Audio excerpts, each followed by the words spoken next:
কে বলেছে আলেম ওলামায় পৃথিবীতে সেলিব্রিটি নয়?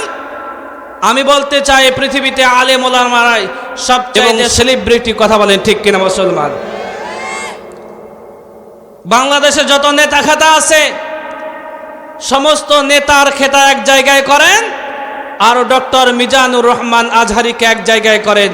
মমতাজ এসেছে, সাকিব খান এসেছে, রব্বানুন আছে, কমরদুলায়া গান শোনার জন্য কখন ফজর হয়ে গেছে আপনি নিজের টের পান নাই। কথা বলেন ঠিক কিনা? কিন্তু আল্লাহর কোরআনের দাম কই সাকিব খানের চাইতে কম নাকি?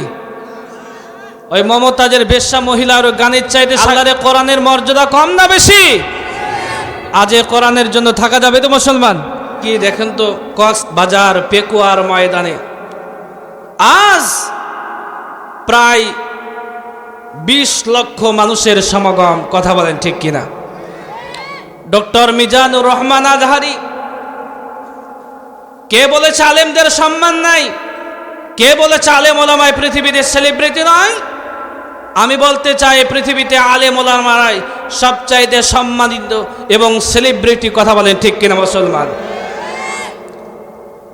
বাংলাদেশে যত নেতা খেতা আছে সমস্ত নেতার খেতা এক জায়গায় করেন, আর ডক্টর মিজানুর রহমান আজহারিকে এক জায়গায় করেন। কার জনসভায় মানুষ বেশি হবে?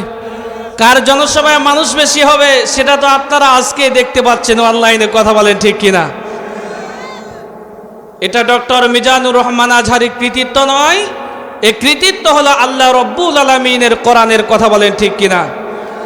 এজন্য আমি বলতে চাই 2024 সালে যুবকরা সাকিব খানকে আইডল মানে না।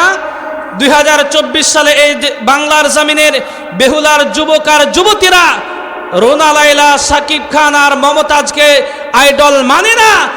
এই সমাজের যুবক আর যুবতীরা আইডল মানে বিশ্বনবী মুহাম্মদুর রাসূলুল্লাহ সাল্লাল্লাহু আলাইহি ওয়াসাল্লামকে। কথা বলেন ঠিক কিনা মুসলমান?